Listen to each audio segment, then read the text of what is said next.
Здрасти и добре дошли обратно в моя канал. Аз съм Славина, за тези от вас, които ме...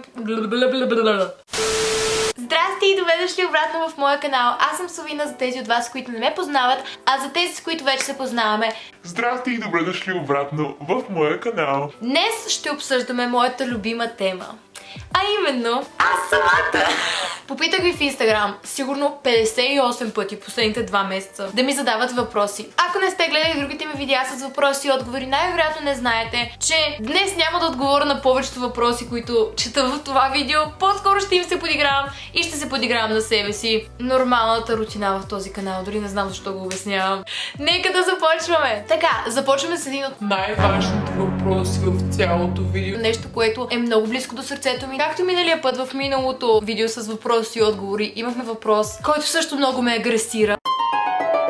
Първо зърната закуска, след това млякото или обратно. Кой психопат си слага първо млякото и после зърната закуска? Трябва да знаеш пропорцията как ще бъде. Затова първо слагаш зърната. Няма един добър аргумент. Затова слагаш млякото първо. Ако има някой в коментарите, който сега ми каже, че млякото трябва да се слага преди зърната закуска, ще го блокирам. В днешното видео този въпрос е Дерони или Хайнц? Така. Знам, че съм по принцип голям патриот. Но Дерони като българска марка не може да стъпи и на малкото пръстче на Хайнц. И говорим за кетчуп, между другото. Аз съм ценител на кетчупа. И мога да ви кажа, че Хайнц е номер 1 в моята класация. Дерони е може би номер 5-6. Има и по-зле от Дерони. Не казвам, че Дерони е най-лошата опция. Има и много по-лоши кетчупи. Олинеза. Но Дерони определено не е първият ми избор и... Ако някой си мисли, че Дерони е по-добър кетчуп от Хайнц, нека да го сподели в коментарите. Ще се радвам да ви блокирам. Кога започна да взимаш наркотични вещества? Какви и защо? Това звучи като полицейски разпит и няма да проговоря, докато не дойде адвоката ми. Знам си правата. Но да, наистина няма да ти кажа. Нищо няма да ти кажа. Обади се на майка ти и кажи, че си бременна. Ами майка ми е в съседната стая, така че нека да извъннем.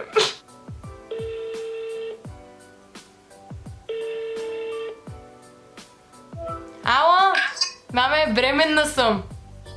Да. Радваш ли се за мене? Да. Що? Ще го гледаме ли? Не, ти маме ти. Би ли направила и ти песен? Да, бих направила. Това, което не знаете, тайна, е, че от известно време съм започнала да ходя на уроци по пеене, което никога в живота си не съм правила. Но от няколко месеца започнах професионално да се уча как се пее, за да не се излагам. Защото ако пусна нещо неподготвена, ме е страх, че няма да е достатъчно добро. И след време може да имаме и някакъв музикален проект. Не знам. Има ли нещо, за което ще съжаляваш цял живот? Обичам те. Не, за абсолютно нищо не съжалявам. Аз си мисля, че всичко в живота става за някаква причина. Каквото и да е, винаги ще извлечеш нещо от тази ситуация, която ти се е случила. И Боже мой, осъзнавам, че звуча буквално като статите от предишното ми видео, на които се подигравах цяло видео. Вау! голяма кучка ли си? Ами не, малка кучка съм. Е толкова малка. Какво учиш в Италия? В Италия миналата година завърших университет с бакалавърска степен по икономика и финанси. Да, знам, че това не звучи въобще като мен. Знам, че звучи крайно сериозно. Но в това бях добра. Ако не се занимаваше с YouTube, какво би правила? Най-вероятно щях да работя в банка в момента. Знам. Представи си това да те обслужва на каса в банка. На колко ти беше първия път? Първият ми път беше на 2-3 чаши вино. На колко години си? На 21. Но скоро на 22. След 8 дена. Не знам кога ще го кача това видео. Утре най-вероятно.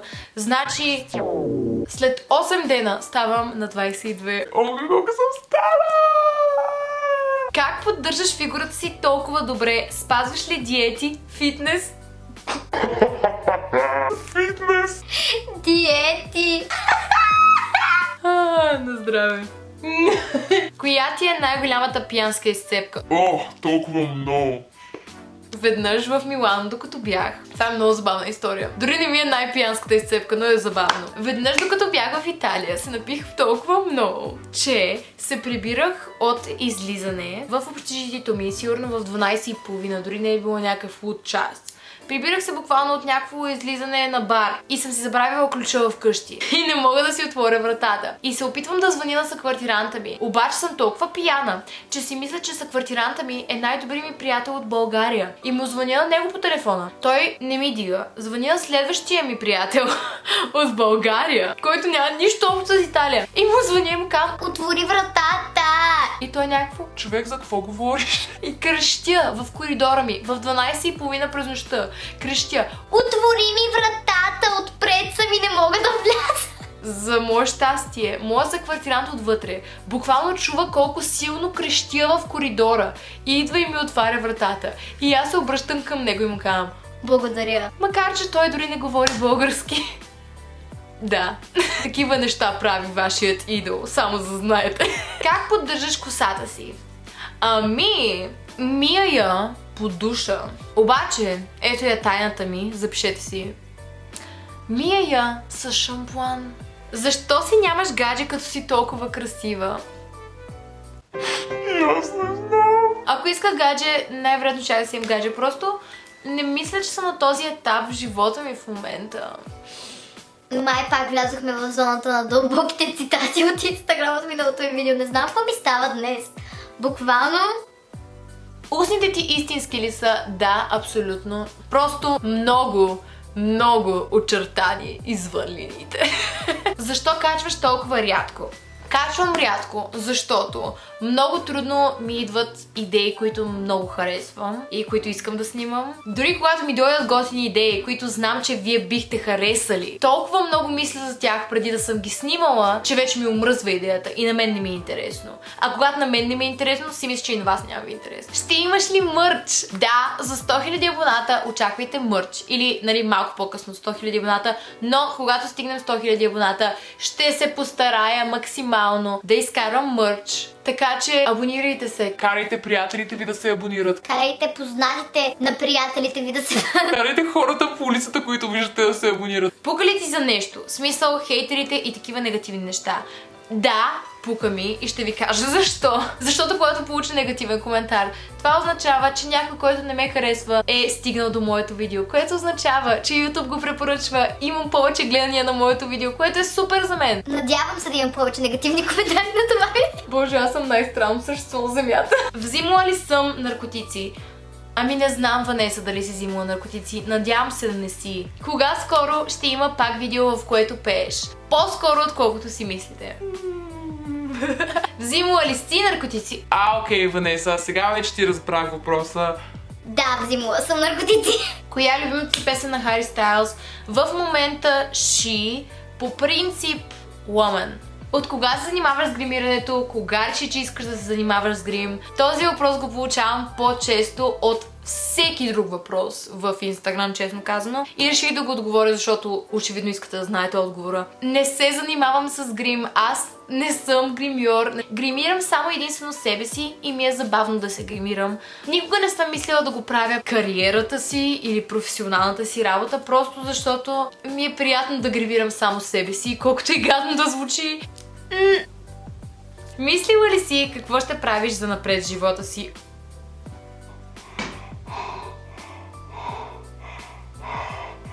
Защо качваш толкова рядко? Има ли основателна причина или просто нямаш идеи? Тони Борумов тук звучи като класната, когато имаш прекалено много отсъствия в училище. Имаш ли основателна причина? Ами да, Тони, трудно е да снимаш видеа. Мислиш си, че е лесно, обаче не е толкова лесно. Не ме пращай при директорката, моля те! Ако двама човека се харесват, но ги е срам да си кажат кой да направи първата стъпка. Аз ще направя първата стъпка. Слушай сега, който и да си ти, искам само да знаеш, че ms.ivsss те харесва. И знае, че ти я харесваш. Айде да си станете гаджета. За нищо. Как от тихото момиче в Даскал се превърна в толкова яка, отворена към хората? Ами, това не е напълно грешно. В училище наистина бях доста голяма загубенячка. Никога не съм била приятелка с готините момичета или готините момчета. Винаги по-скоро съм била една от многото. Никога не съм била тихо момиче. Абсолютно никога. Аз съм си родена такава. В момента не се правя за пред камера да съм този си характер. Аз съм си такава. Просто се е случило така, че съм била по-загубена през учебните ми години, за което, честно казвам, съм доста благодарна, защото много наблегнах на образованието си, но това ми дава възможността в момента да съм този олигофрен, който представям пред вас.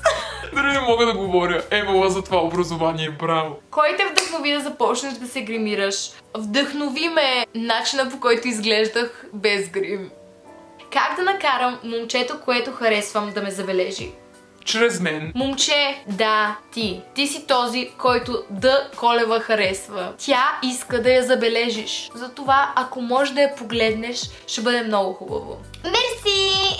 Много обичам да помагам на хората. В кое училище си учила? Това може да е шок за всички вас. Но до 12 клас аз съм била в 6 различни училища. От нито едно не са ме гонили. Винаги се случваше така, че трябва да се преместя по някаква или друга причина, че се местим и по-скоро ми се е налагало да си създавам нови приятелства във всяко едно училище. И затова в някои училища бях по-голяма загубенячка, отколкото в други. Но генерално в цялостната картина Бях загубеначка в училище. ако трябваше да избереш един инстаграм профил, който да следваш, кой е той? Очевидно, мейкъп Славина. Някога искал ли си да бъдеш поп-певица или актриса? Да, единствено цялото ми детство. Това беше най-голямата ми мечта, откакто бях сигурно на 5. Тогава Преслава беше дошла на някое участие в селото ми и видях Преслава и казах: Това трябва да съм аз.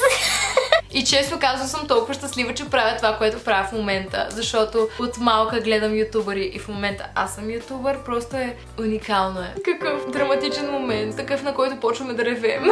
Как да си намерим гадже, плюс как да имаме повече самочувствие? Не знам как да си намериш гадже, очевидно, защото аз си нямам гадже и ако знаех как да си намери гадже, най-вероятно щях да имам гадже. Нямаш нужда от гадже, че да имаш самочувствие. Трябва ти сама да се харесваш, като се гледаш в огледалото. И това е абсолютно достатъчно. Ако искате видео, в което повече натъртвам начините, по които можеш да намериш самочувствието в самата себе си, ще се радвам да го направя. И честно казвам, мисля, че ще се получи много готино видео, така че само ми кажете, готова съм. Мислила ли си да се занимаваш с музика, пееш уникално? О, благодаря ти. Честен отговор?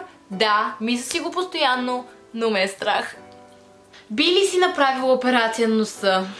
Това звучи по-скоро като молба, отколкото въпрос. Извинявай, би ли си направила операция на носа, защото вече не мога да го гледам буквално? Какво се случи с Майк? Ако не знаете, Майк е един от героите в една от историите, които съм разказвала тук на канала ми. Няма да ви казвам какво се случи с Майк, но ще ви препратя, ако искате да гледате видеото, в което говоря за Майк. Ето тук е историята.